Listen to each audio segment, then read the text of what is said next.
The night I dragged my suitcase back home, my father whispered, "Just for a little while." At 2 in the morning, in the upstairs hallway, my stepmother, Cassandra, punched me squarely on the jaw. "Stay away from my company," she hissed. The next morning, I walked into Halberton North, the bruise carefully concealed. I opened my laptop and scheduled my revenge as a board meeting. She thought this was a family matter. I made it a compliance file. My name is Ava Lauren. I'm 29 years old, and I manage the data analytics team at Halberton North, a mid-sized medical logistics company here in Greybridge. My job is to find patterns in chaos, to translate millions of data points into a single, coherent narrative of risk and liability. I am good at my job because I don't deal in emotion. I deal in verifiable facts. It was a skill I had honed long before I ever saw a corporate balance sheet, a skill born in the quiet, tense corridors of the house I had just agreed to move back into. My father, Thomas Lauren, made the request over the phone, his voice thin and strained, stretched taut over a line of crackling static that seemed to emanate from his own frayed nerves rather than the network. "She just wants to feel secure, Ava," he'd said. The words carefully chosen, placating. He was talking about Cassandra Vale, his wife of 6 years, my stepmother. "She thinks having all the keys on one ring is more organized." I pictured the key to my small, quiet apartment on its simple steel loop, a single key for a single lock, orderly, secure. "She wants my key to a house I don't live in," I clarified, my own voice flat, stripped of inflection. I was parsing his statement, filtering the emotional plea to find the core data point: control. "Just for a little while," he'd pleaded, and the dam of his composure finally broke. His voice cracked, a sound like dry kindling snapping. "Please, Ava, things have been difficult since the last board review. She's under a lot of pressure. If you just came back, showed a united front, it would smooth things over." A united front. He made it sound like a military strategy, but I knew he meant a surrender, his surrender, and he was asking me to be a term of the treaty. I closed my eyes, the spreadsheet on my monitor blurring into a grid of meaningless numbers. I said yes, because the data suggested my father's health, already precarious due to a heart condition that had forced his early retirement from the company he co-founded, was a critical variable I needed to stabilize. Moving back in was a temporary, tactical concession, a cost-benefit analysis with a clear, if bitter, conclusion. So I packed a single suitcase and drove across town, back to the Colonial on Maple Street where I grew up. The house smelled different. Cassandra had scrubbed it of its history, replacing the familiar scent of my mother's lemon oil and my father's old books with something sharp, chemical, and impersonally clean. The oak floors, once warm and dull with age, were now polished to a mirror-like sheen, reflecting the cold, recessed lighting she'd had installed. Every footstep I took, from the foyer to the base of the main staircase, echoed unnaturally in the cavernous silence. It was a house holding its breath. My old room was on the second floor, at the end of the hall. It was mostly as I had left it, but with subtle, deliberate alterations. The air was stale, still holding a faint, synthetic scent from the plastic of a high school math league trophy sitting on the bookshelf, an artifact of a former life. Dust motes danced in the single beam of moonlight cutting through the window, but on my nightstand, the silver frame that had held a photo of my mother, my father, and me was still there, but it had been turned around, its back facing the room, a quiet, declarative act of erasure. I didn't turn it back. I logged it as a data point. I had just finished unpacking my few toiletries when I heard the footsteps in the hall. They were slow, measured, the creak of each floorboard a deliberate announcement of presence. Then came the knock. It wasn't a polite inquiry. It was a summons. 4 sharp raps, not from a knuckle, but from a fingernail. The sound hard and sharp, like a beak pecking at wood. Settling in, Cassandra's voice was smooth, filtered through the thick oak of the door. "It's late, Cassandra," I said, not moving from the center of the room. "Just making sure you have everything you need. Towels are in the linen closet. The one on the right. I've reorganized. There was a pause. I could feel her on the other side of the door. Listening. Assessing. Thomas is so glad you're here. It means the world to him that we can all be a family under one roof. Each word was a perfectly polished stone, dropped into the silence to measure its depth. I said nothing. I heard the faint whisper of silk as she turned and walked away. I let out a breath I hadn't realized I was holding. This was the hive, and I had just voluntarily walked back into it, a foreign bee in the queen's presence. Sleep wouldn't come. I lay in my old bed, the mattress feeling unfamiliar, lumpy with memories. I listened to the house settle, the groan of the pipes, the hum of the refrigerator downstairs. I tracked the time by the digital clock on the nightstand, its red numerals glowing in the dark. 1:47 a.m., 1:56 a.m. At 2:02 a.m., I decided I needed a glass of water. I slipped out of bed, my bare feet silent on the cold wood. The house was utterly dark, the moonlight now obscured by clouds. I felt my way along the wall, my hand trailing over the fresh, smooth paint. As I reached the end of the hall, the overhead light flickered on, a harsh, buzzing fluorescent that made the space feel sterile and interrogational. Cassandra was standing there, blocking the top of the stairs. She was wearing a silk robe the color of dried blood. Her arms were crossed, her posture a declaration of territory. "I couldn't sleep," I said, keeping my voice even. "Thinking about work?" she asked. Her tone was light, conversational, but her eyes were like chips of ice. I didn't answer. I took a step toward the stairs. She didn't move. She simply uncrossed her arms. "You're ambitious. I'll give you that," she said, her voice dropping to a low whisper that was more menacing than any shout. "Running your little sentinel program, flagging shipments, making noise. You think no one sees what you're doing." "I'm doing my job," I said. She smiled, a fractional upturn of one corner of her mouth. "Your job is to analyze data, not to question strategy, not to look into operational adjustments made at an executive level." She took a step closer. Invading my space, the air grew thick with her expensive, cloying perfume. "Your father built that company. I am protecting it, protecting his legacy. You are a threat to that."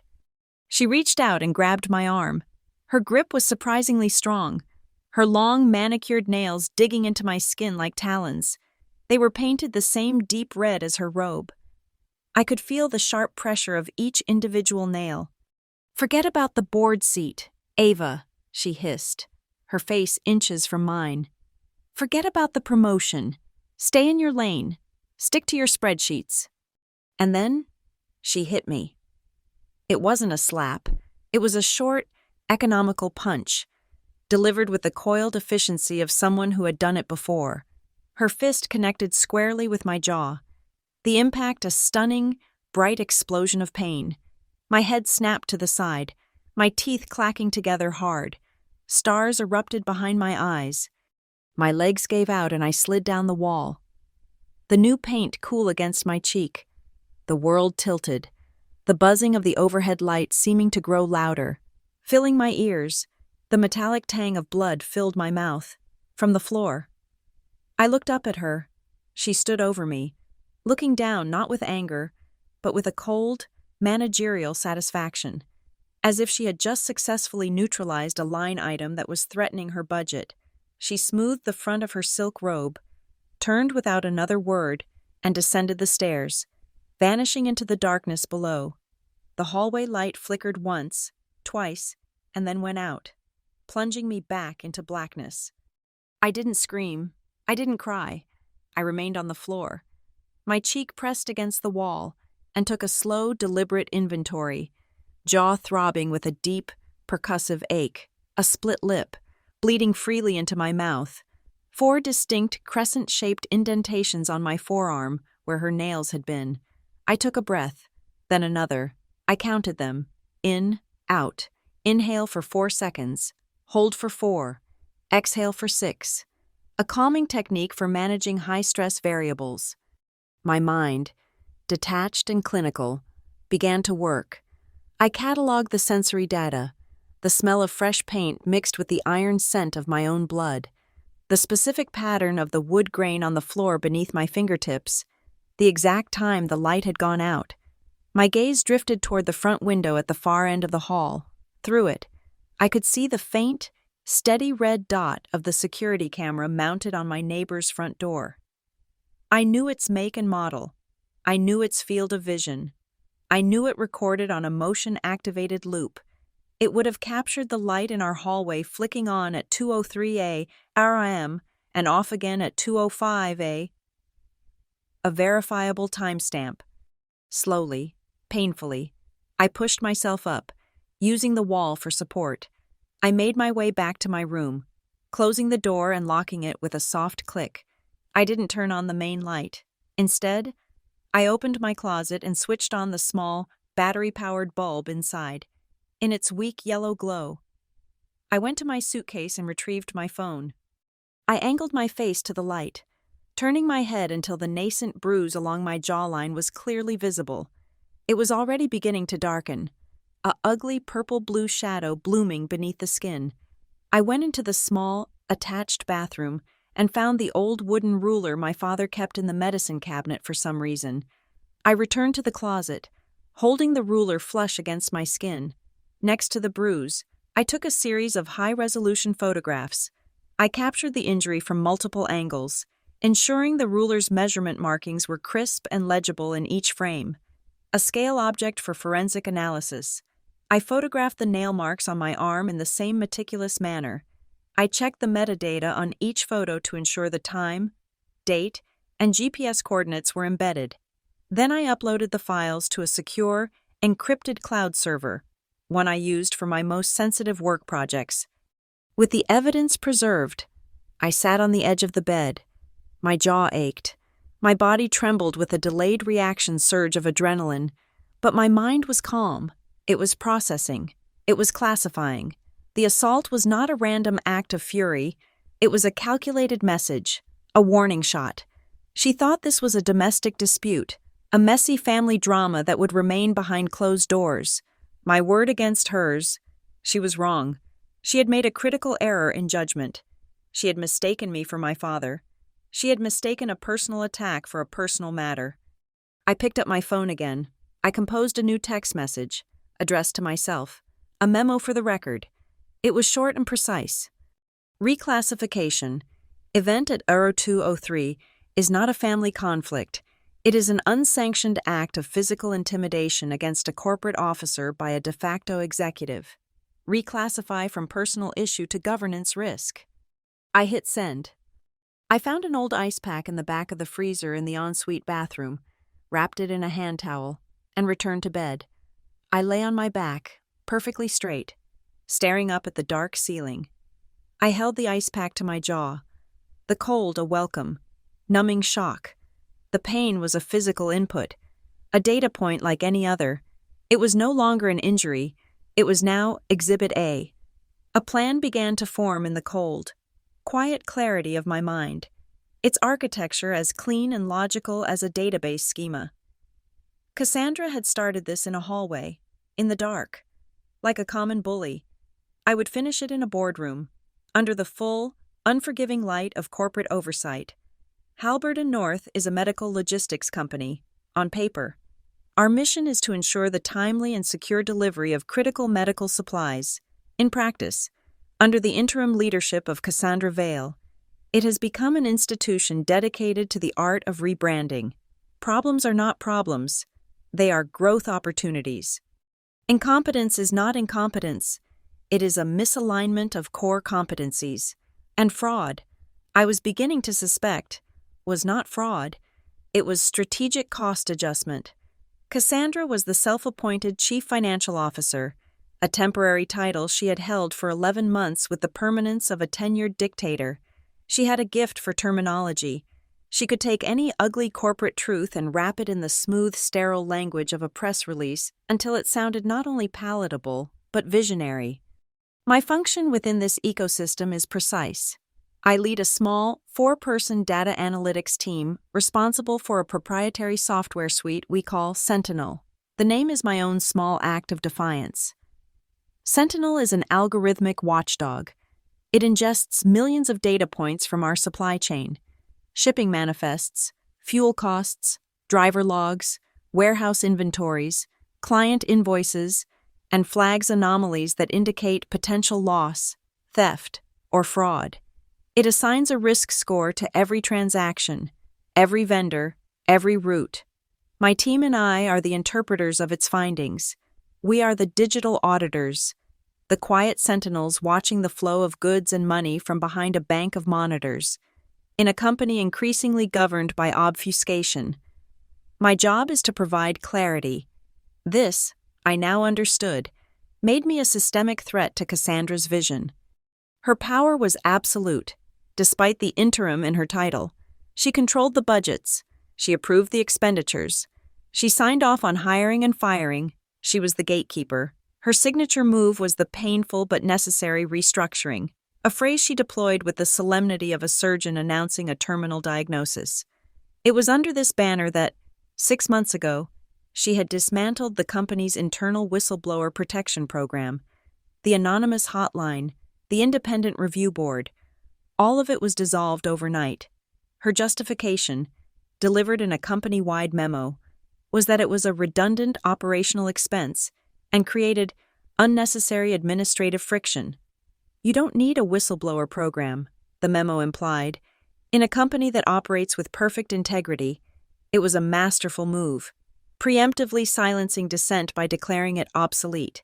It was like removing the fire alarms from a building and calling it an architectural upgrade. My father, the company's co-founder and a man who once knew every driver by name, was now completely firewalled from the institution he had built. His heart condition had forced him into an early and reluctant retirement.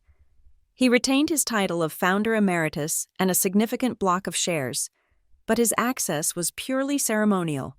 I discovered the extent of his isolation by accident. I'd sent him a direct link to a Sentinel quarterly report, and he'd called me, confused, asking what it was. Cassandra, I learned, had set up a filter on his email account. Any message containing keywords like board, financials, audit, or Sentinel was automatically routed to a subfolder that her personal assistant would review and summarize for him. He was receiving a curated, sanitized version of his own company's reality, a daily intelligence briefing prepared by the occupying force. He was a king living in a gilded cage, unaware that the bars were even there. My work with Sentinel had led me down a rabbit hole a few weeks before the incident in the hallway. I was reviewing a pattern of escalating loss adjustments on our long-haul refrigerated shipments. These were write-offs for supposedly spoiled or damaged goods. The numbers were small but consistent, always just below the threshold that would trigger an automatic high-level review. The flag shipments were all being handled by a new third-party carrier, Carmine Ridge, LLC. The name sounded solid, respectable, but when I ran a background check, I found that Carmine Ridge, LLC had been incorporated just 8 months prior, had no physical address beyond a P.O. box in a neighboring state, and listed a single registered agent with no discernible online presence. It was a ghost, a shell. The payments for their services, and for the subsequent loss adjustments they filed, were all being approved manually. After Cassandra sent me sliding down the hallway wall, the pain in my jaw acting as a brutal focusing agent, I spent the pre-dawn hours not trying to sleep, but working, propped up in bed, the ice pack a cold anchor to reality. I remote accessed the Halberd and North servers. My own security credentials were high, but Cassandra's were God tier. I couldn't see what was in her inbox, but I could see the system's access and approval logs. I pulled up every payment authorization for Carmine Ridge LLC. Each one had been approved, as expected, but not by Cassandra Vale. They were approved by a proxy user ID, DS. It was meant to be a layer of plausible deniability, a digital cutout, but proxies leave footprints. I cross-referenced the DS approval timestamps with Cassandra's own VPN login history for the past 6 months, Every single time the DE proxy authorized a payment to Carmine Ridge, Cassandra's unique VPN certificate was active on the network, often from her home IP address. Sometimes, the approvals were mere seconds apart. It was sloppy, arrogant. She believed no one would ever look this closely. And then I found the entry from that night. At 2:04 a.m., precisely 1 minute after the hallway light had switched on, the DS proxy had approved a new, unusually large, expedited shipping surcharge for Carmine Ridge. The data points clicked into place with the cold, satisfying finality of a deadbolt sliding home. The punch was not just a warning to stay away from a bored seat. It was a violent, panicked reaction from a thief who feared she was about to be discovered. She wasn't protecting my father's legacy. She was looting it. And I, with my inconvenient algorithms, was getting too close to the truth. In my mind, two distinct columns on a spreadsheet suddenly merged. Column A, physical violence. Column B, financial fraud. They were no longer separate issues. They were data points in a single, integrated pattern of criminal behavior. The assault provided the motive for the cover-up. The fraud provided the context for the assault. By the time the first gray light of dawn seeped through my window, my course of action was set. I was no longer a victim of a domestic assault. I was the primary witness in a corporate malfeasance case. My personal injury was now a data point indicating extreme operational risk. I opened my corporate calendar. The audit committee of the board of directors had a standing bi-weekly check-in. I created a new meeting request and added the 3 committee members, the head of our internal legal counsel, and the company's chief compliance officer. I set the meeting for Friday morning. For the title, I wrote something deliberately anodyne, a piece of corporate camouflage designed to fly under the radar. Subject, Urgent Operational Risk Update. I set the duration for 15 minutes. I paused, my finger hovering over the send button. Every project needs a name, a file name for the folder where the evidence will be collected, collated, and prepared. It's a small detail, but an important one. It provides focus, a single word to anchor the entire enterprise. I thought of the flickering fluorescent light, the smell of fresh paint, the cold, hard certainty of the floorboards beneath me. I created a new encrypted folder on my local drive. I named it Hallway. An investigation is a process of converting allegations into evidence. My work began the next morning, before the sun had fully risen, with a cup of black coffee and a fabricated story. I walked next door to the Miller's house at 7:15 a.m., my posture open, my expression one of mild, neighborly concern. Mr. Miller, a retired engineer who cherished his home security setup, answered the door. I explained, with carefully rehearsed casualness, that a package had gone missing from my father's porch, and I was wondering if his doorbell camera might have caught a glimpse of the delivery truck, or perhaps someone walking away with it. "The darn porch pirates," he grumbled, happy to have his hobby validated. He led me into his study and, with a few clicks, brought up the archived footage from the previous night. I directed him to the 2:00 a.m. to 2:10 a.m. window. The camera's angle was not direct, but it captured our front window at the end of the upstairs hall. At 2:03:17 a.m., the window square bloomed with faint, flickering light. The light remained on for approximately 1 minute and 48 seconds. At 2:05:05 a.m., the window went dark again. The footage was grainy, but it was time-stamped and incontrovertible. It didn't show a punch.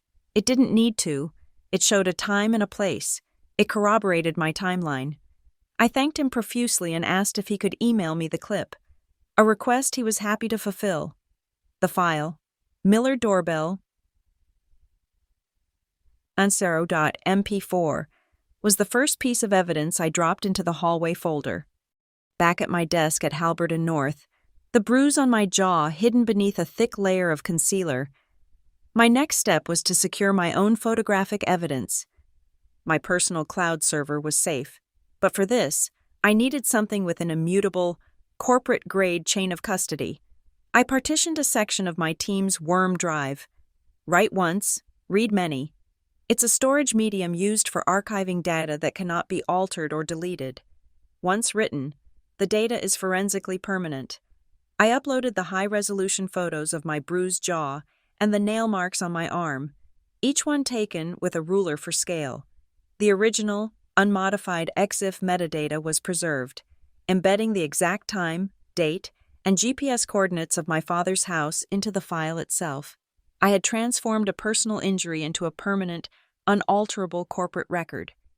The next link in the chain was connecting Cassandra's physical presence to her digital one. Our home was equipped with a smart home system she'd had installed, a system she controlled obsessively from an app on her phone. I still had legacy access as a family member. Logging into the system's administrative panel, I pulled the activity log. There it was, clear as an entry in a ship's logbook. Upstairs hallway light, on 2:03:11 a.m., command issued by device Cassandra's iPhone, and then upstairs hallway light, off 2:05:01 a.m., command issued by device Cassandra's iPhone. Now I had her placing herself in the hallway, operating the lights, within the exact window of the assault. I cross-referenced this with the VPN logs I'd pulled earlier.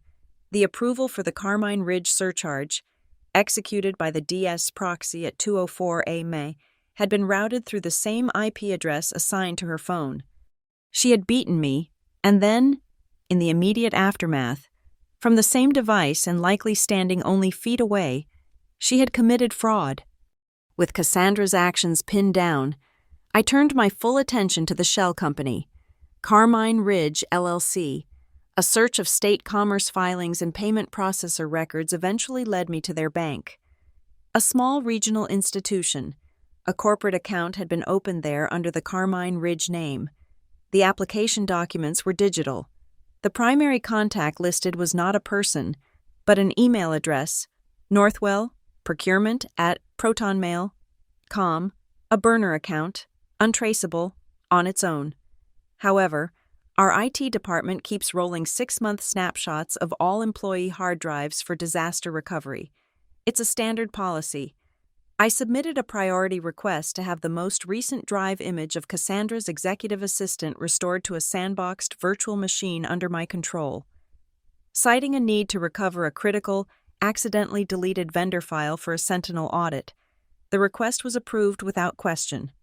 It took 3 hours to sift through the digital ghost of the assistant's laptop, but I found what I was looking for in the browser's cached data, a password recovery form for ProtonMail.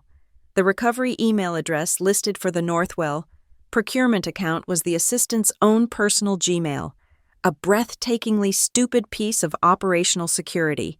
From there, the thread was easy to pull. In a subfolder of the assistant's corporate Slack archive, I found a conversation with Cassandra from 2 months prior. The assistant had asked for clarification on a large invoice. Cassandra's reply, time-stamped and preserved in the backup snapshot, was a single, damning sentence. Move the invoice to DS for processing. I'll handle it from there. The message had been deleted from the live version of Slack, but the backup held the truth. My case was solidifying, but I needed to ensure it could be presented in the proper forum without being buried. My father was the key. His founder emeritus status was more than just a title. I dug through the company's digital archives, past the new, streamlined corporate bylaws Cassandra had championed, and found the original articles of incorporation. I read the document twice. There it was. In Section 14, Article 3, the founder emeritus retains full, unrestricted access to all board-level documentation and communications in perpetuity. Cassandra's new bylaws had conveniently omitted this clause, but the original charter had never been legally superseded by a full shareholder vote. Her version was, legally speaking, a draft. Using the company's own document portal, I submitted a request to have my father's access rights reinstated to their original parameters, citing the founding charter, the system, governed by rules, not by Cassandra, automatically processed the request.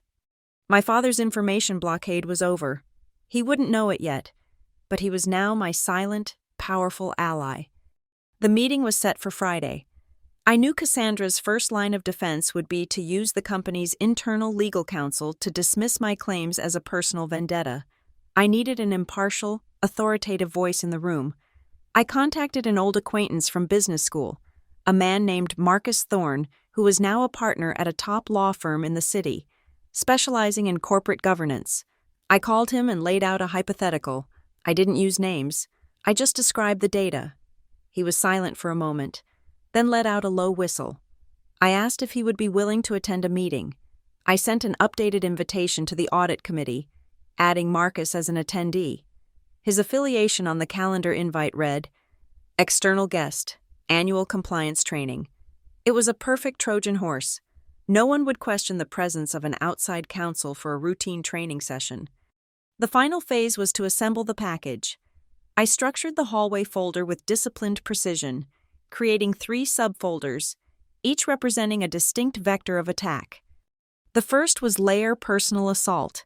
It contained the neighbor's video file, the worm archived photos of my injuries with their embedded metadata, and the smart home log showing Cassandra operating the hallway light. The second was Layer Financial Fraud. This folder held the complete transaction history for Carmine Ridge LLC, the VPN logs tying Cassandra's phone to the DS proxy approvals, the screenshot of the burner email's recovery address, and the archived Slack message directly instructing her assistant to use the proxy. The third folder was Layer Governance Abuse.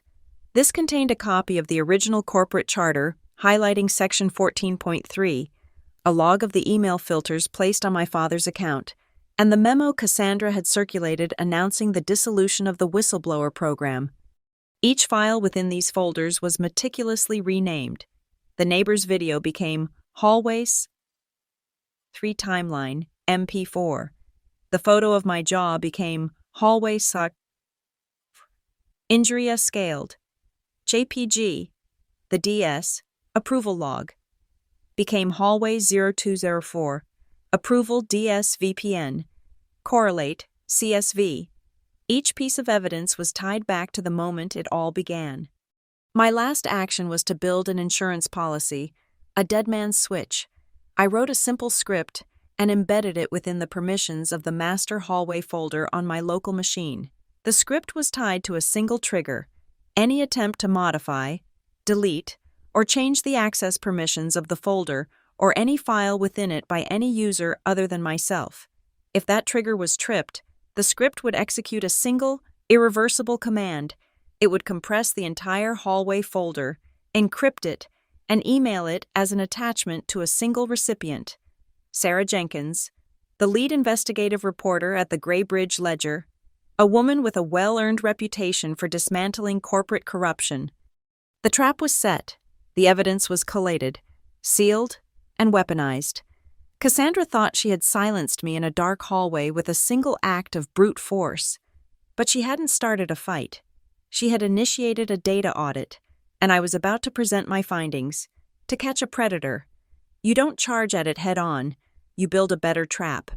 My trap was a project proposal, and I baited it with the one thing Cassandra could not resist, an opportunity to publicly display her strategic brilliance. On Tuesday morning, at the weekly operations stand-up, I presented my pitch. I stood at the head of the conference table, my posture straight, the bruise on my jaw a dull, throbbing ache beneath its mask of makeup. On the main screen, a single slide was projected, clean and minimalist, with a bold title, Project Zero Leak. Shipping loss and spoilage adjustments cost this company $4.7 million last quarter, I began, my voice even and devoid of emotion. I let the number hang in the air. My team has developed an enhanced predictive model, Sentinel version 2.0, that uses machine learning to identify high-risk routes and vendors before losses occur. Our projections show it can reduce these adjustments by up to 60% within 2 quarters.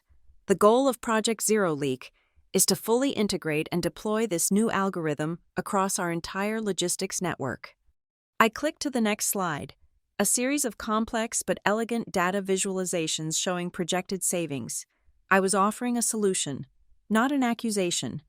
I was speaking the language of efficiency and profit, the native tongue of the boardroom. Out of the corner of my eye, I saw Cassandra lean forward. She couldn't attack the proposal. It was too logical, too beneficial to the bottom line. To oppose it would be to oppose profitability, a cardinal sin. So she did the next best thing. She co-opted it. When I finished, there was a polite murmur of approval around the table. Cassandra began to clap, a slow, deliberate applause that commanded the room's attention. "Brilliant. Ava," she said, her voice resonating with manufactured warmth. "Truly proactive. This is exactly the kind of forward-thinking, data-driven strategy we need to be championing." She smiled, a predator showing its teeth. "I'm officially sponsoring this project. I want you to have everything you need." And then came the shiv, wrapped in silk. "Of course," she continued, her tone shifting to one of thoughtful concern. "We're in a period of fiscal restraint. We must be lean, agile. I can allocate a budget of $50,000 for the initial deployment." 50,000. It was an insultingly small number, barely enough to cover the server costs, let alone the man-hours. It was a budget for failure. And she added, delivering the killing blow, "Given the urgency of the potential savings, I want to see the initial rollout completed and a preliminary impact report on my desk by the end of next week." An impossible deadline tacked onto a starvation budget, it was a classic Cassandra maneuver, a public embrace that was, in reality, a quiet suffocation. She was setting me up to fail, and she was doing it in front of the entire operations committee, forcing me to accept the challenge or look incompetent. "Thank you, Cassandra," I said, my expression unreadable. "My team and I appreciate your confidence. We're eager to get started." Phase 1 of my plan was complete. The trap was now hers. The bait was hidden in plain sight, inside the validation dataset I prepared for my team. To test the new algorithm's accuracy, we needed to feed it historical data. I compiled a massive file containing thousands of past shipments, including a carefully selected handful of invoices from Carmine Ridge LLC. I scrubbed them of the most obvious red flags, slightly altering the figures and descriptions to make them appear as legitimate, albeit borderline, cases of shipping loss. They were the control group in my experiment, the doctored evidence designed to attract the target. As expected, my team's initial run of Sentinel 2.0 flagged the Carmine Ridge invoices with a moderately high risk score. They were exactly the kind of ambiguous cases Cassandra would need to understand and dissect if she wanted to continue her scheme undetected. Less than 24 hours after the project was approved, the next move came. Just as I had predicted, I received an email not from Cassandra, but from her executive assistant. The tone was brisk and demanding. Subject: Urgent. Project Zero Leak Files. "Ava," the email read, "Cassandra needs to conduct a private CFO-level review of the Zero Leak algorithm source code and proprietary logic. Please send the full, uncompiled package to me directly by end of day. This is critical for strategic oversight." The request was ludicrous. A CFO has no business reviewing raw source code. It was like a bank president demanding the blueprints for the vault door. She wasn't conducting oversight. She was trying to reverse engineer my weapon. She wanted to know how Sentinel 2.0 could see her, so she could learn how to become invisible again. I feigned cooperative ignorance. I replied within minutes, my tone one of a helpful subordinate. "Of course, happy to assist. The base code is a bit dense. I've compiled a more optimized version for you with enhanced annotations in the macro library. It should be much easier for a non-technical stakeholder to parse. Please find it attached." The attached file was indeed an optimized version. I had embedded a digital watermark, a tracer signature deep within the code's metadata. It was a non-printing, non-calculating string of characters that was invisible to any user. It would not affect the algorithm's function in any way, but if the code was ever executed and the results exported to another file format, like a spreadsheet, that unique tracer signature would be carried over, embedded in the new file's properties like a radioactive isotope. I had sent the cheese into the maze. Now, I just had to wait for the rat to take it. I didn't have to wait long. 48 hours. That's how long it took. As part of Sentinel's own security protocols, the system performs periodic sweeps of network traffic for data packets that match its own proprietary signatures. It's an anti-theft measure. Late Wednesday night, I received an automated alert. The tracer signature had been found.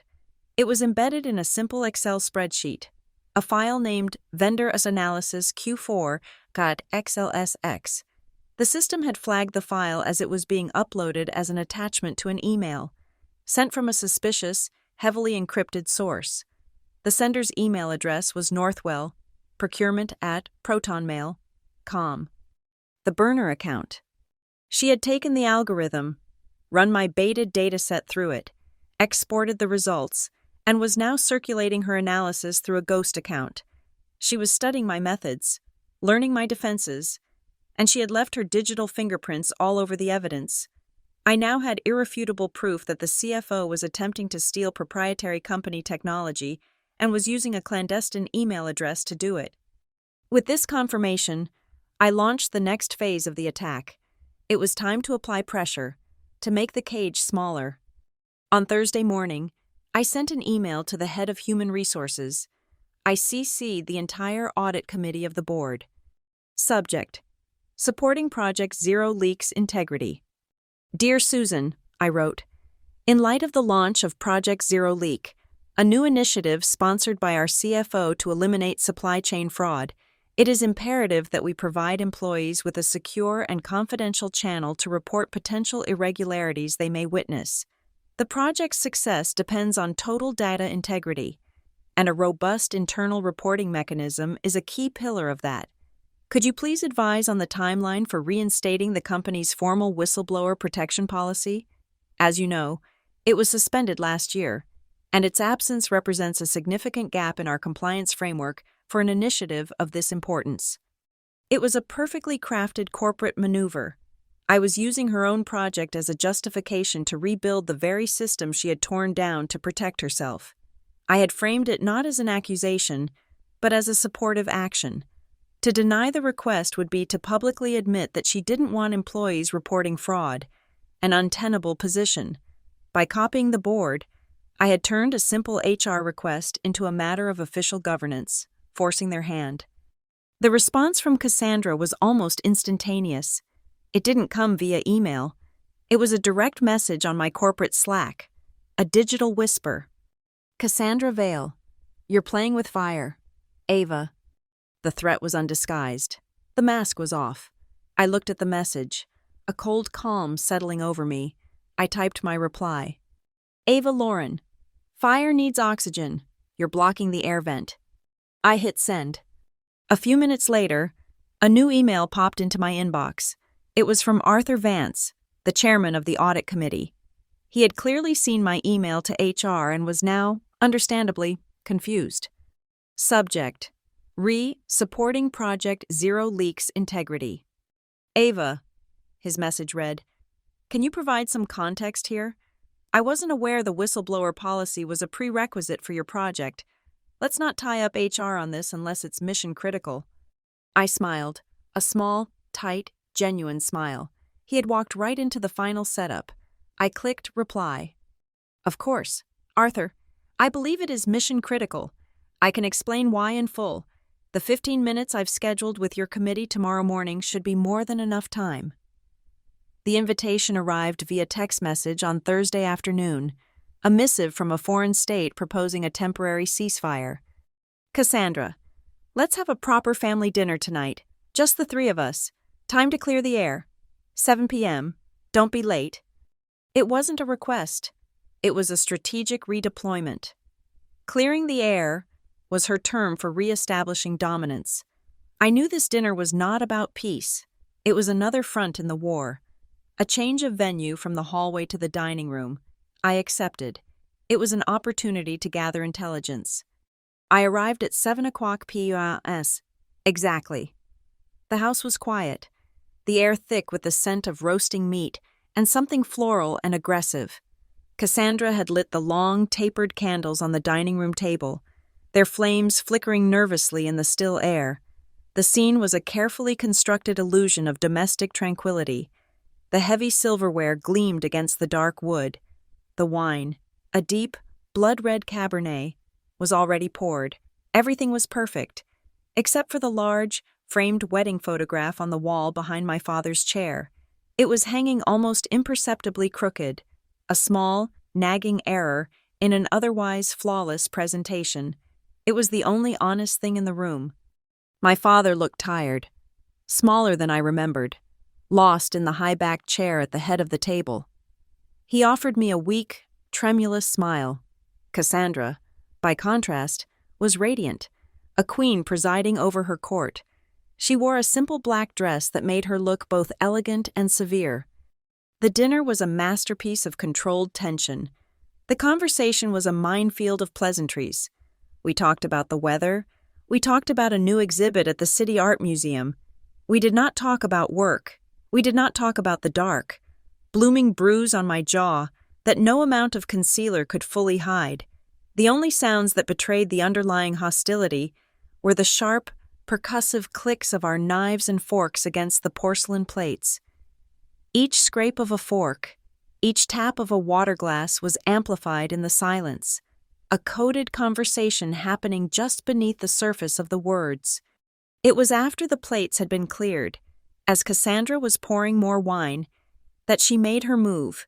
She placed a thin, leather-bound folder on the table next to my father's hand.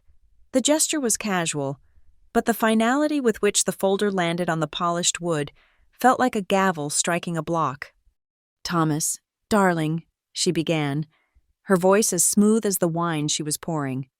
"My lawyers drew this up. It's just a formality. Really, it tidies things up." My father looked at the folder as if it were a venomous snake. "Tidies what up?" "Your finances, your estate," she said, waving a dismissive hand. "It's a standard power of attorney. It just gives me the ability to manage your portfolio and corporate affairs more directly, to protect your interests without having to bother you with every little signature."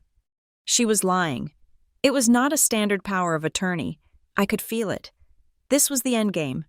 This was the final transfer of power, the document that would legally sever him from the company he built. My father opened the folder. His hands trembled as he scanned the dense paragraphs of legalese. I watched his face, saw the flicker of confusion give way to a slow, dawning comprehension. He was a lion who had just realized the door to his cage had been locked from the outside. "I'd like to see it," I said. The words dropped into the silence like stones. Cassandra's eyes narrowed. "This is a private matter between my husband and me, Ava." "My father's health is my concern," I replied, my voice cool and level.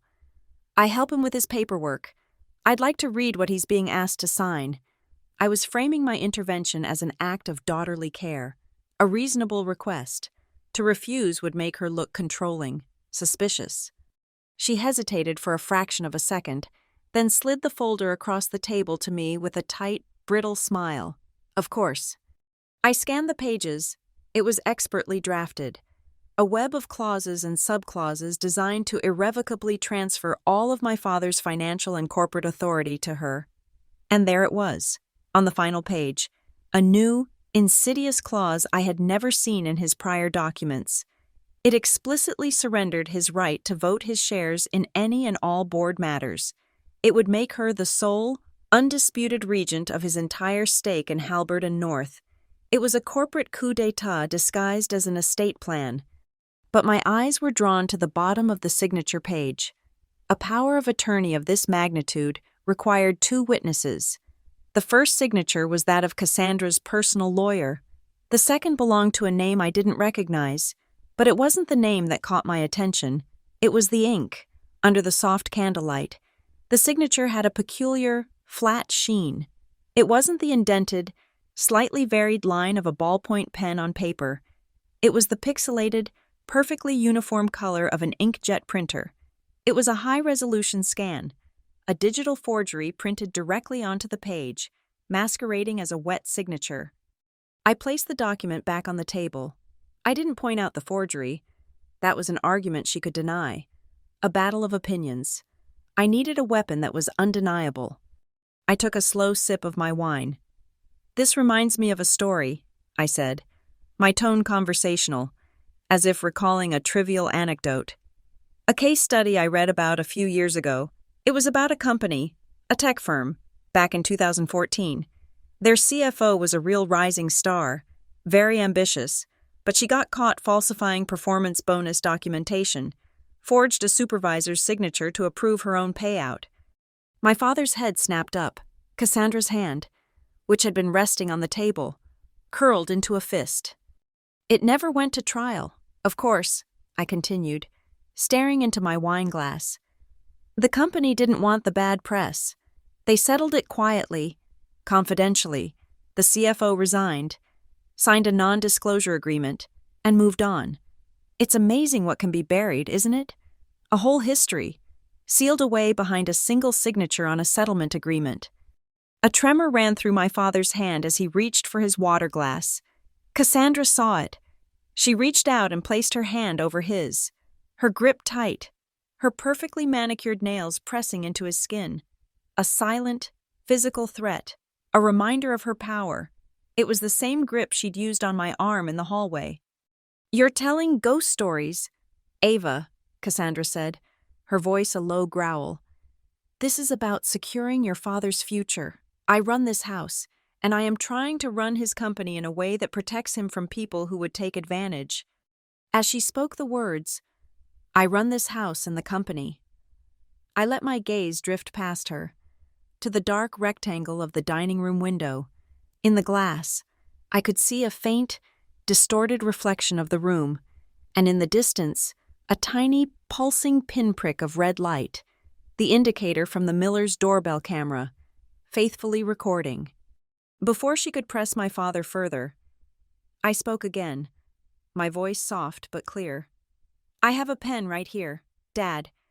I reached into my jacket pocket and pulled out a small, sleek, digital audio recorder.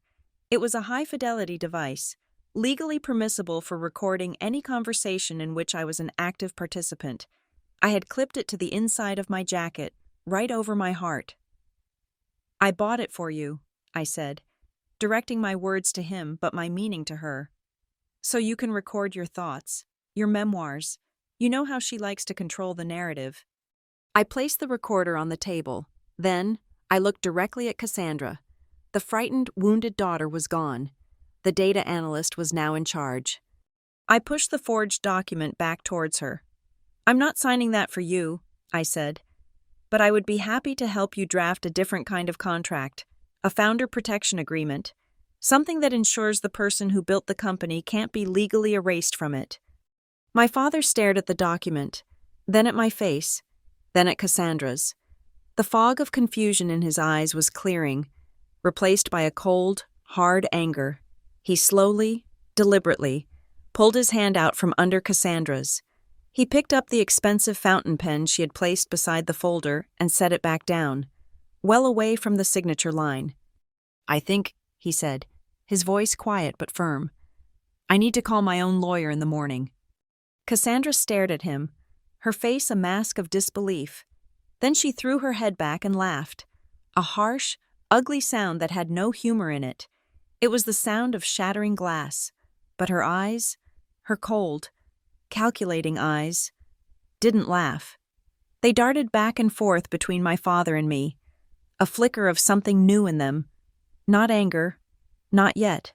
It was the subtle, twitching panic of an animal that has just sensed the presence of a trap it cannot see. She could smell the smoke, but she was mistaken about the direction of the wind. The boardroom at Halbert and North is on the top floor, a sterile glass box with a panoramic view of Greybridge. It's a room designed to make you feel powerful, detached from the consequences of the decisions made within it. On Friday morning at 9:00 a.m., I walked into that room. The air was cool and smelled of coffee and corporate anxiety. The 3 members of the audit committee were already there. Arthur Vance, the chairman, a man whose face was a permanent mask of weary skepticism. Beatrice Mayhew, a sharp, bird-like woman who missed nothing. And Robert Chen, a younger, tech-savvy board member who always looked slightly bored. Our head of legal, a perpetually nervous man named George, was shuffling papers. My external counsel, Marcus Thorne, sat slightly apart from the group, his posture relaxed but his eyes alert, the picture of impartial observation. Cassandra was the last to arrive. She swept into the room with an air of absolute authority, offering a brilliant, condescending smile to the committee members. She nodded curtly at me, a silent acknowledgement of the subordinate she was about to watch publicly humiliate herself. She took her seat directly across the table from me, a queen ready to watch a joust. My meeting was an inconvenient, 15-minute preamble to her real work. "All right, Ava," Arthur Vance said, glancing at the clock on the wall. "The floor is yours. You have 15 minutes. Let's make them count." I nodded and clicked the first slide on my laptop. The room's main display lit up. Slide 1 was a map of the United States, crisscrossed with the blue and green lines of our primary shipping routes. It was a clean, familiar image. "Good morning," I began, my voice calm and steady, amplified slightly by the room's microphones. "As you know, my team's Sentinel program monitors the health of our supply chain in real time. This is our network as it stands today." I gave them a moment to absorb the familiar, then clicked again. Slide 2 was the same map, but now it was peppered with dozens of small, angry-looking red dots. Each dot represented a shipment that had resulted in a significant loss or spoilage adjustment within the past 2 quarters. The dots were not random. They clustered along our most profitable refrigerated transport corridors. "And this," I said, "is the same network, filtered to show financial leakage. These are the locations where our profits are bleeding out, one spoiled or lost shipment at a time. The total cost of these adjustments in the last 6 months exceeds $7 million. A low murmur went through the room. Beatrice Mayhew leaned forward, her sharp eyes fixed on the screen. Cassandra remained impassive, but a flicker of irritation crossed her face. I was stating the problem she was supposed to be solving. I clicked to the next slide. Slide 3 isolated a single vendor. The screen showed the logo for Carmine Ridge LLC. Beside it was a simple bar chart illustrating that this one, single contractor, was responsible for over 80% of the red dots on the previous map.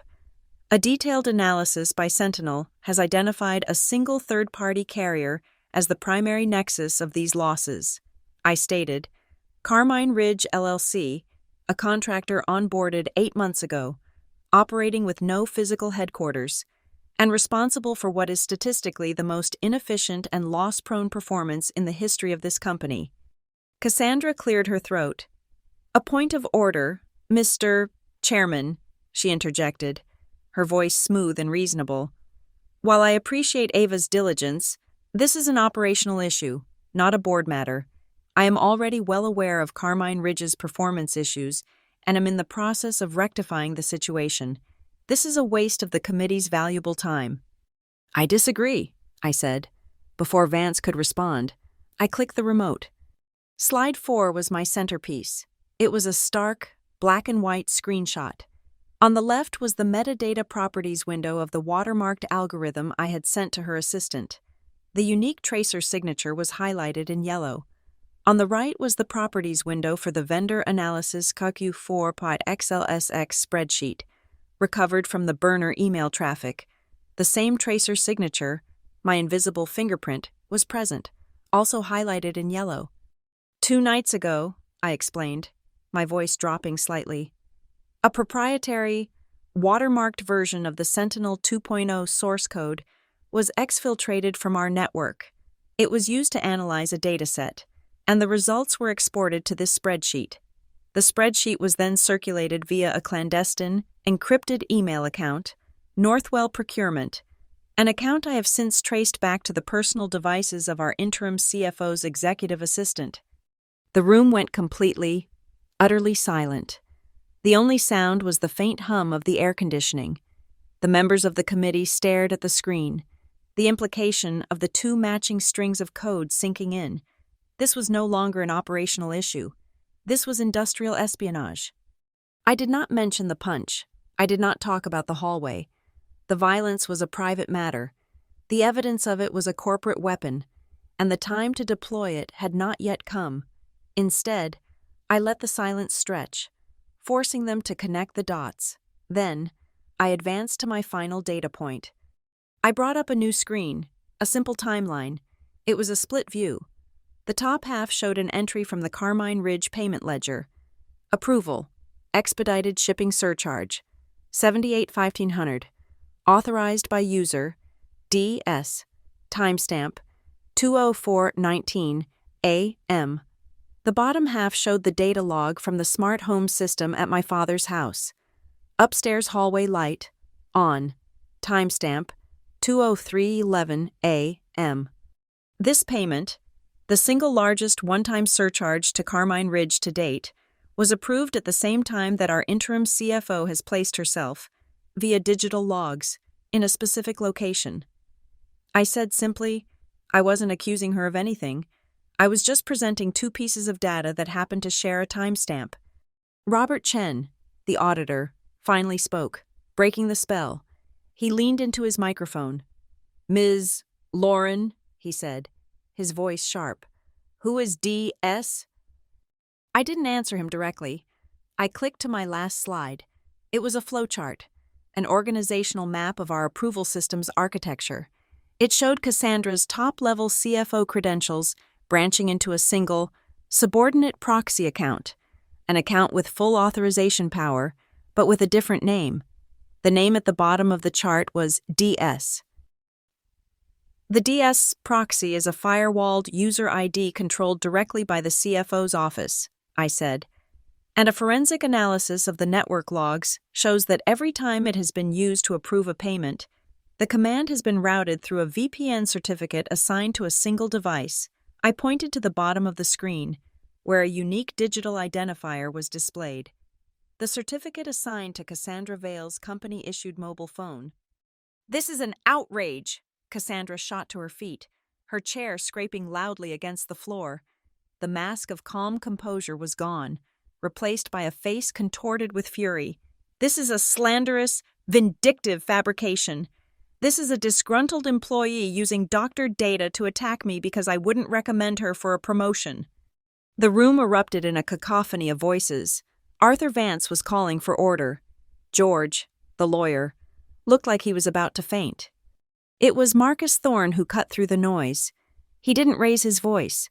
He simply spoke into his microphone, his tone calm and authoritative. Mr. Chairman, he said, in my capacity as an external advisor on compliance matters, I believe Ms. Vale has just made a compelling argument. An accusation of this magnitude, involving data exfiltration and potential financial misconduct by a senior executive, cannot be resolved in this forum. She is right. The data must be verified. Therefore, I would strongly recommend the committee pause these proceedings to allow for a full, impartial review of the evidence Ms. Lauren has presented. His words acted like a splash of cold water. Vance looked at him, then at me, then at the sputtering rage of Cassandra. He nodded slowly. A review seems appropriate.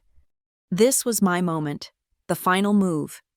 To that end, I said, picking up a tablet from the table in front of me, I am now sharing a link with each member of the committee, as well as with Mr. Thorne. It is a one-time access key to a secured, encrypted data package containing all the source files for the evidence presented here today, along with several other relevant documents. I tapped the screen. Around the table, phones and tablets buzzed with the arrival of a new email. I watched them as they each clicked the link.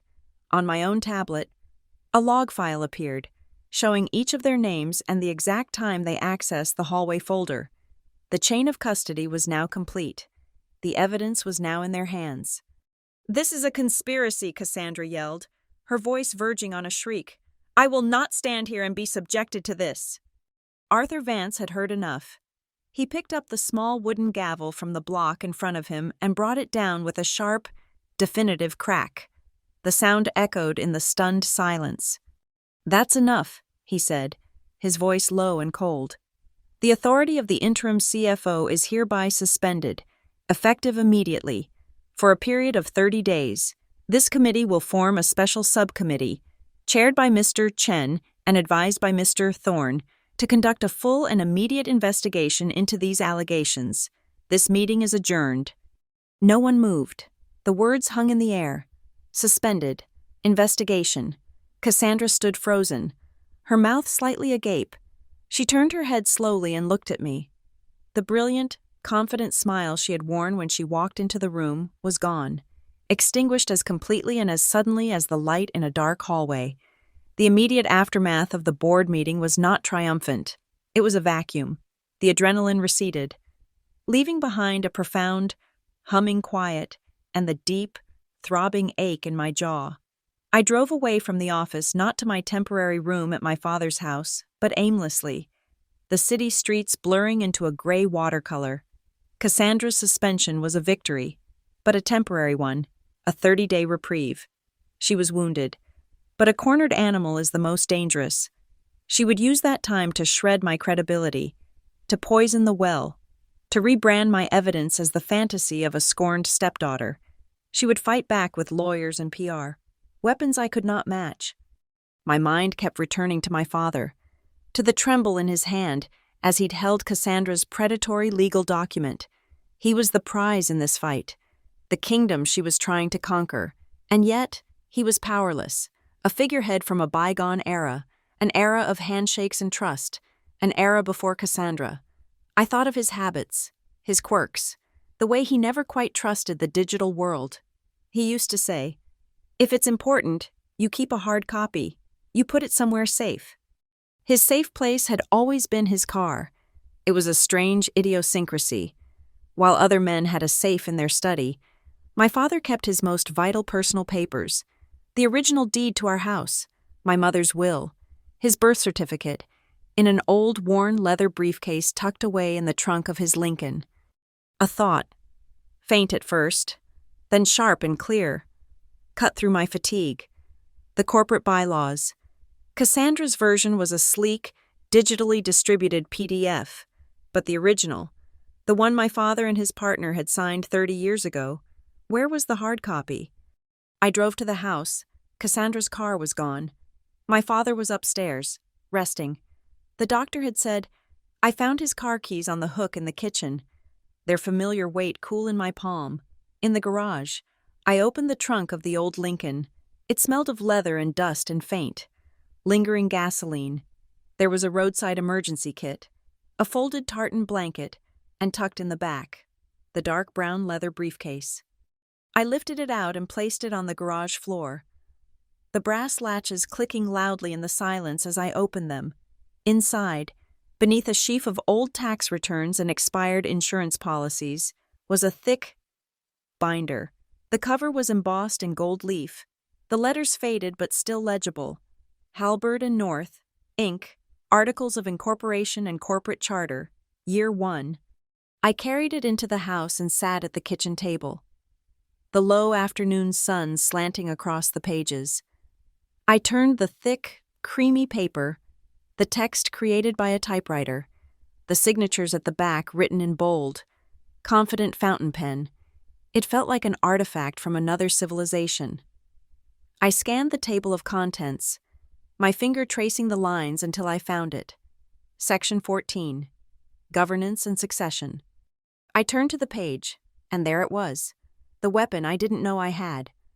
Article 14.3 read, in the event of a material conflict of interest involving a sitting chief financial officer, or in the event of the temporary incapacitation or suspension of said officer, the founder, emeritus, shall retain the right to nominate a temporary, independent replacement to assume the duties of the office, subject to immediate pro forma ratification by the board. I read it again and again, a quiet, explosive power contained in a single, forgotten sentence. I remembered the updated bylaws Cassandra had circulated a year ago. She had called it a modernization and streamlining of the corporate language. She had collapsed Section 14 into a single, vague paragraph about board oversight. She had merged terminology, as she'd put it, and in doing so, had surgically excised this clause, but her new version had never been put to a full shareholder vote. It had been provisionally adopted by the board she controlled, but it had never legally superseded the founding charter. The old laws were still in effect. The next morning, I was not in my own office. I was in a small, neutral ground conference room with Arthur Vance and Marcus Thorne. I didn't present a slideshow. I simply placed the navy blue binder on the table between them. I had marked the relevant page with a small yellow tab. Arthur put on his reading glasses and leaned forward, his brow furrowed. Marcus read it over his shoulder. I watched their faces. There was no dramatic gasp, no sudden outburst. There was only a slow, shared intake of breath, a soft exhale of profound comprehension. It was the quiet sound of a locked tumbler clicking into place. "Is this the official, filed copy?" Marcus asked, his voice low, almost reverent. "It's the original," I said. "Signed and notarized. I cross-referenced the filing number with the state records this morning. It's the active, legally binding charter of this corporation." Arthur Vance looked up from the page, and for the first time, the weary skepticism was gone from his eyes, replaced by a look of grim, strategic clarity. "This," he said softly, "changes the entire game." That afternoon, I brought the document to my father. I sat with him in his study and explained, in simple terms, what the clause meant. I explained that he had the power, right now, to place a trusted steward in charge of the company's finances, to bypass Cassandra's network of loyalists and install an impartial observer. His hands shook as he held the binder. He looked at the page, his eyes tracing the words his own lawyer had drafted 3 decades ago. He was reading a message to himself, sent from a younger, stronger version of the man he was now. When he looked up, the fog of helplessness that had clouded his eyes for months was gone. "David Sterling," he said, his voice raspy but firm. "He was our first independent auditor, a man of absolute integrity. He's retired now, but he consults. Get him on the phone." I did. An hour later, my father, his hands steady and sure, signed a single, elegant page of letterhead, formally nominating David Sterling as the interim chief financial officer of Halberd and North, effective immediately. The counterattack came less than 12 hours later. Cassandra, through a high-priced corporate litigation firm, released a statement. It was a declaration of war. She categorically denied all allegations of financial impropriety, calling them a malicious and amateurish attempt at character assassination. And then, she deployed her bomb. The statement claimed that I, motivated by a personal vendetta, had threatened her, and that my story of a physical assault was a complete and defamatory fabrication for which she intended to sue me personally into bankruptcy. She was trying to drag the conflict out of the boardroom and into the mud of a public, messy, he said, she said, family drama. She believed I would never expose my family to that kind of scrutiny. She believed my sense of shame was a greater weapon than my evidence. She was wrong. I did not issue a press release. I did not call a lawyer. I opened my laptop, composed a new, formal email to the special subcommittee, and attached a single, password-protected file. Layer personal assault, zip. To the members of the committee, I wrote, in light of Ms. Vale's public statement, in which she accuses me of fabricating a criminal act, her physical assault of me is no longer a personal matter, but is now directly relevant to the investigation, as it demonstrates a clear pattern of intimidation and a willingness to obstruct this inquiry through threats. This file contains forensic evidence of that assault. I am submitting it not to the public, but to you, in your official capacity, to aid in your investigation. The response was swift and decisive. Marcus Thorne called me 2 hours later. "The committee has received your file. Ava," he said, his voice all business. "Given the nature of the evidence and Ms. Vale's public denial, we are treating this as a potential act of witness intimidation. We have just issued a formal preservation order for all of Ms. Vale's personal and company-issued electronic devices, as well as the server logs for her home's smart network. Everything is to be handed over to a neutral, third-party forensics team by 5 p.m. today." The cage had just become much, much smaller. The final, damning piece of data arrived 48 hours later. It wasn't a detailed report, just another terse phone call from Marcus. "We have it," he said. There was no preamble. The forensic team matched the logs. The command to turn the upstairs hallway light on at 2:03 and off at 2:05 was issued by the unique device ID registered to Cassandra Vale's iPhone. Her public statement, her denial, is now a provably false statement made in connection to an official corporate investigation. I closed my eyes. The pieces were all on the board. Cassandra had started a fight about a job. It had escalated into an investigation about fraud. Her denial had now transformed it again. This was no longer a story about a family dispute or corporate theft. This was now a story about a crime, and the subsequent, legally documented attempt to cover it up. The charge was no longer just malfeasance, it was obstruction of justice. The special shareholders' meeting was not held in the boardroom, it was convened in the company's auditorium, a large, tiered space designed for all-hands meetings and product launches. Today, it had been repurposed into a corporate tribunal. A single large screen loomed over a long table on the stage. The shareholders were not physically present. They were a silent, global audience of usernames and anonymous dial-in numbers, their presence indicated by a steadily climbing counter on a monitor. The meeting was being live-streamed. Every word, every gesture recorded and entered into the official corporate record. I sat at one end of the table. David Sterling, the independent interim CFO, sat in the middle. At the far end, flanked by a new set of expensive lawyers, sat Cassandra. Her suspension had been lifted for the sole purpose of attending this hearing. She was dressed in a severe charcoal gray suit, her face a pale, powdered mask of defiance. She looked directly at me, her eyes burning with a cold, pure hatred. Arthur Vance, as chairman of the board, called the meeting to order. His voice was grim.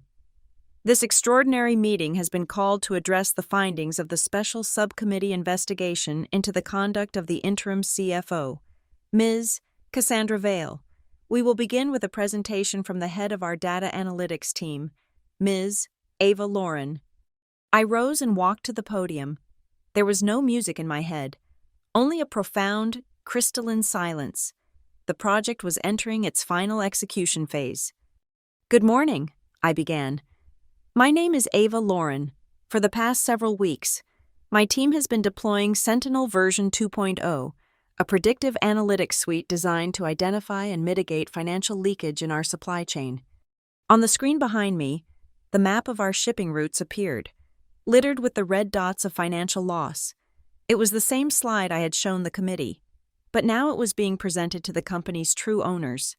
Sentinel 2.0 has identified a pattern of recurring, unexplained losses totaling over $7 million in the last 6 months. These losses are not random. They are concentrated, systemic, and tied to a single point of failure in our vendor network. I concluded my part of the presentation without naming the vendor. My role was not to be the accuser. I was the instrument of measurement. I had simply provided the readout. I returned to my seat. Arthur Vance nodded. Thank you. Ms. Lauren, the committee will now hear from the independent interim CFO, Mr. David Sterling, who will present his analysis of these unexplained losses. David Sterling, a man in his late 60s, with the quiet, unshakable confidence of a lifelong auditor, walked to the podium. He did not use slides. He simply spoke. My review, he began, his voice calm and authoritative, confirms Ms. Lauren's data. The $7 million loss is not a loss. It is a theft. The funds were systematically diverted through fraudulent overbilling and false spoilage claims filed by a single contractor, Carmine Ridge, LLC. He paused, letting the words settle. My investigation has concluded that Carmine Ridge, LLC is a shell corporation. It has no employees, no assets, and no legitimate business operations. It is a name on a piece of paper, attached to a bank account. The beneficiary of that bank account has been traced through 2 additional layers of shell entities to a private trust. The sole trustee and beneficiary of that trust is Ms. Cassandra Vale. A collective, digitized gasp seemed to ripple through the silent audience.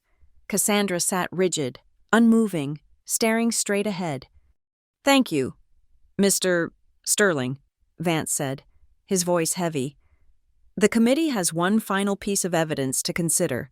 It pertains to a subsequent charge brought by the special committee, obstruction of this investigation.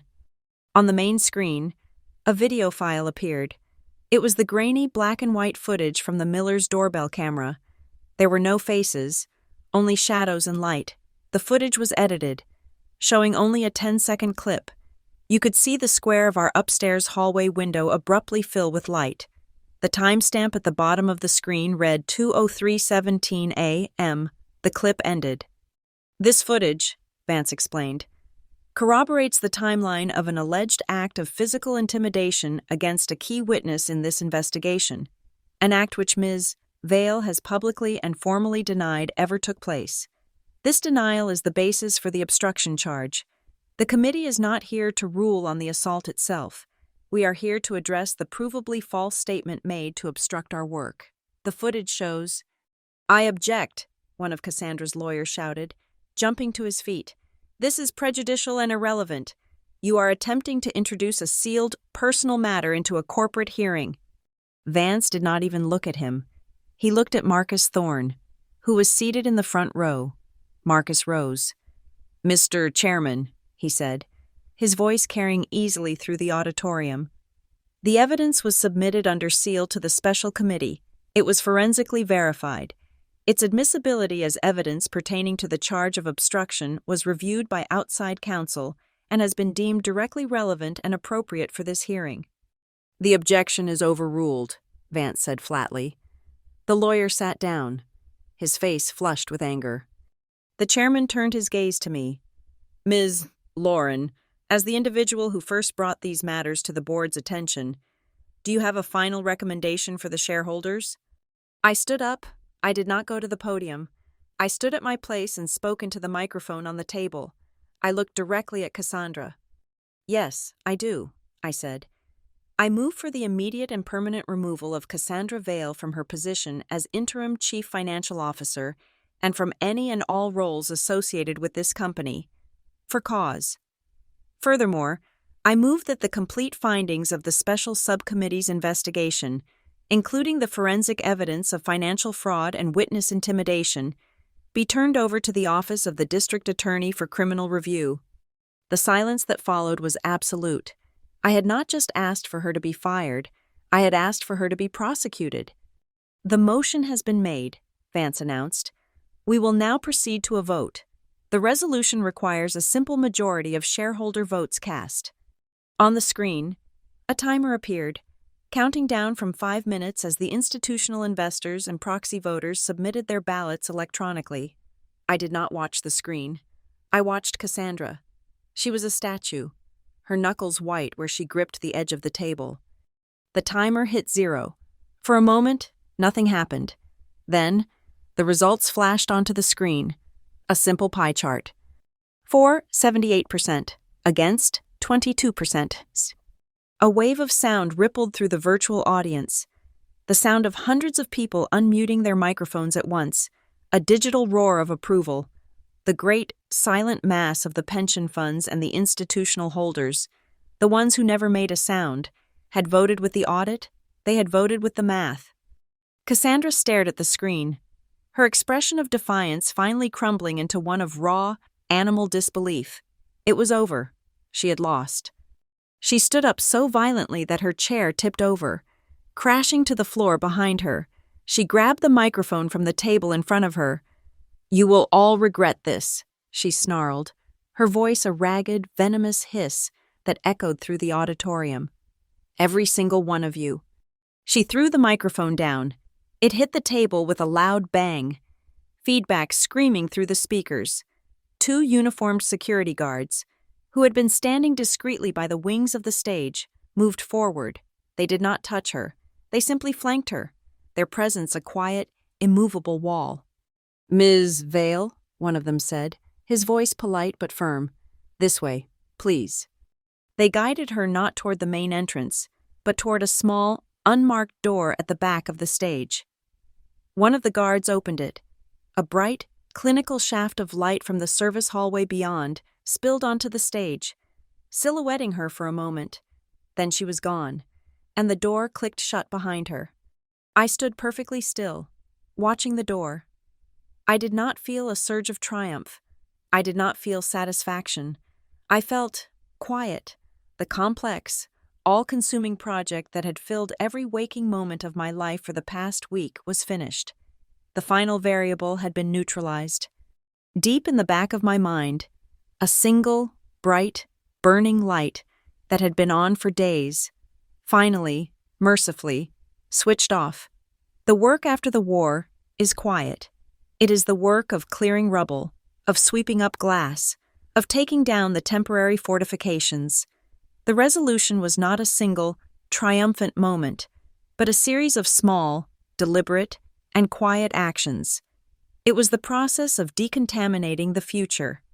Within a week, the board of directors, now guided by the steady hand of David Sterling, issued a company-wide communication.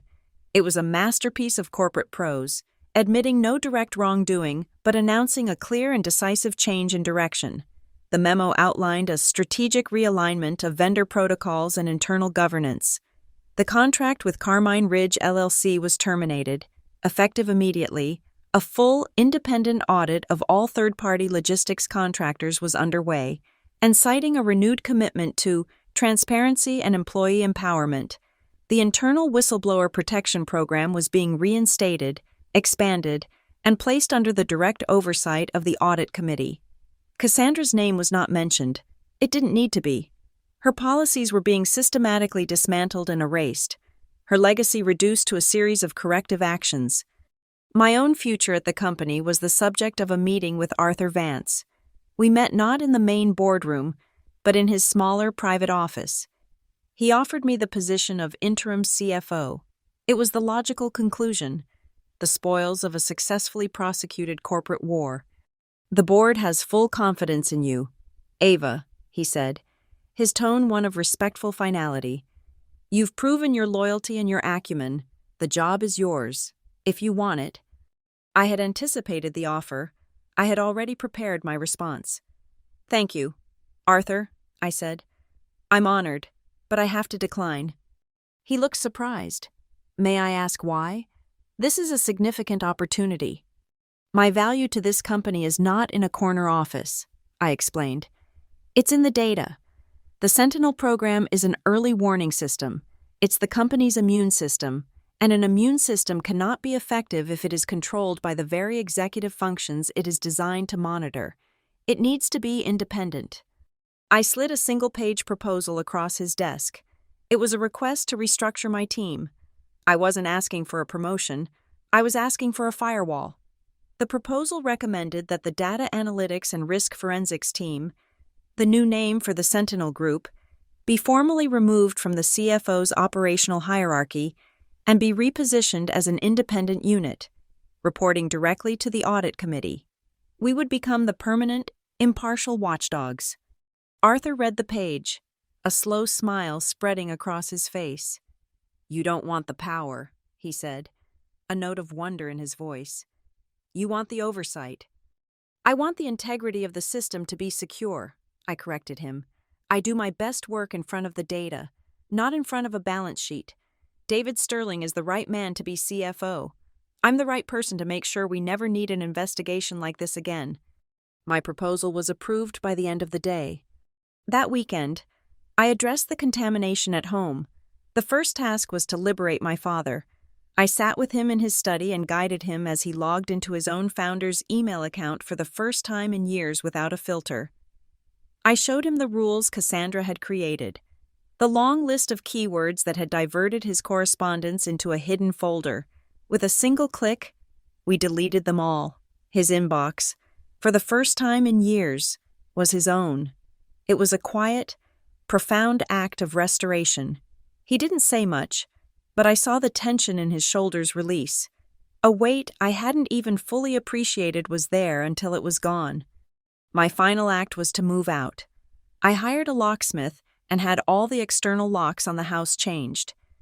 I set up a new digital keypad for the main door, creating a master code for my father and a temporary one for his housekeeper. I packed my single suitcase, the same one I had arrived with. I walked through my old room one last time. The ghost of a math trophy on the shelf, the nightstand now empty. I left the house and, before getting in my car, I placed the single, new, unfamiliar key on the porch railing. I sent my father a text with the new security code. My physical presence in the house, a variable in a dangerous equation, had been removed. Back in my own quiet, orderly apartment, I found a small, plain white envelope that had been slipped under my door. There was no return address. Inside was a single sheet of notepaper, folded in half. The handwriting was neat, precise, but showed signs of pressure, the indentations deep in the paper. It was from Cassandra's former executive assistant. Ms. Lauren, it read, I have resigned from my position. I wanted to say I am sorry for my part in all of it. I was afraid. I hope you can understand. I wish you all the best. There was no signature. It was a message from a ghost, a final piece of collateral damage. I folded the note and put it away. It was an apology I accepted but did not need. The loose ends were being tied up, one by one. The digital audio file of the dinner, the one where Cassandra had declared her control over the house and the company, remained on a secured, encrypted drive. It was my insurance policy, the ace I had never had to play. I renamed the file Legal Hold Sealed, Wave, and moved it into a deep archive folder. It would not be leaked. It would not be used for gossip or revenge. Its purpose had been to provide leverage if needed. It was no longer needed. Justice had been rendered. Anything more would have been an impurity, a contamination of the clean result. A few days later, I was asked by the new head of HR to help draft a memo announcing the revamped whistleblower program. I wrote a single line to be included at the end of the document. It was not a legal statement, but a statement of principle, a new line in the company's cultural code. No employee should be forced to remain in a role or an environment where they are made to feel small.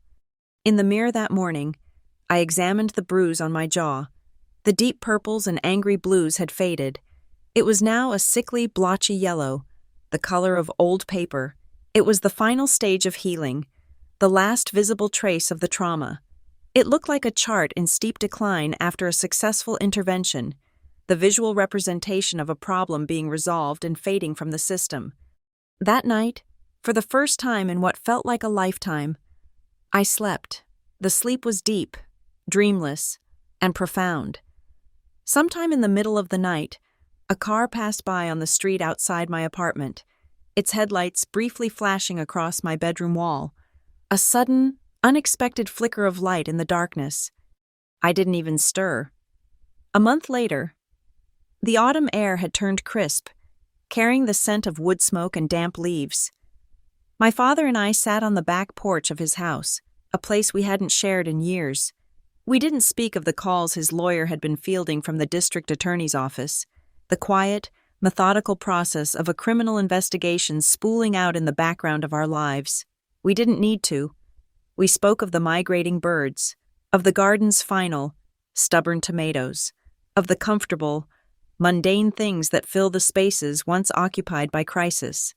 He looked older, the lines on his face etched deeper, but the fear was gone from his eyes. He was the quiet, thoughtful man I remembered from my childhood, before his world had been filtered and managed and shrunk. From the corner of my eye, I could see across the manicured lawn to the miller's front door. Every 30 seconds, the small, circular lens of their doorbell camera blinked with a tiny, almost imperceptible red light. It was the same light that had been my anchor in the dark, my first piece of verifiable evidence. It no longer felt like a threat or a weapon. It was just a quiet, digital witness, a reminder of a night that now felt like it had happened to someone else, in another lifetime. It was a data point that had been logged, processed, and archived. Later that evening, back in my own apartment, I cleared my inbox. The stream of urgent, encrypted emails from Marcus Thorne and the committee had slowed to a trickle, then stopped. The final message of the day, the final message of the entire affair, was from Arthur Vance. It was not a formal memo. It was a simple, 2-sentence email sent from his personal account. Ava, it read, I wanted to thank you again. You saved this company in 15 minutes. I read the message, then moved it to my archive. I turned my attention to my desktop. There was a single folder that didn't belong, a temporary project file that had long since served its purpose. The icon was a plain blue folder, labeled in stark, white letters, Hallway. Inside was the entire architecture of my revenge, a perfectly ordered universe of pain and proof. I right-clicked on the folder. I did not open it. I did not look inside one last time. I dragged it across the screen and dropped it into a subfolder on my server named simply Done. The icon vanished from my desktop, leaving a clean, uninterrupted field of blue. I stood up and walked from my small office into the living room. It was late, the building quiet, the city a distant, humming glow outside my window. I walked to the short hallway that led to my bedroom. My hand reached out, my fingers finding the cool, smooth plastic of the light switch on the wall. I pressed it. The light came on instantly, a soft, steady, welcoming glow. There was no flicker, no hum, no sense of impending confrontation. It was just a light, doing what it was supposed to do. I stood in the warm light for a moment, then I pressed the switch again. The hallway was plunged into a clean, uncomplicated darkness. There were no shadows lingering in the corners, no ghost of a figure blocking the path. The silence was not tense or expectant. It was peaceful. I stepped into the darkness and walked to my bedroom, closing the door softly behind me. There was no sound of hurried footsteps in the hall. There was no one behind me. There was no need for an apology. There would be no more meetings. Revenge, I had learned, was not a loud, explosive event. It was not a courtroom drama or a shouted confession. It was the quiet, simple, and deeply satisfying act of a switch moving from on to off. The hallway was dark. The end. Thank you so much for listening to the story. I'd love to know where in the world you're tuning in from. So please drop a comment below and share your thoughts. If you enjoyed this, please consider subscribing to the channel and liking the video. And to help this story reach more people, you can give it an extra boost by hitting the hype button. Your support means the world.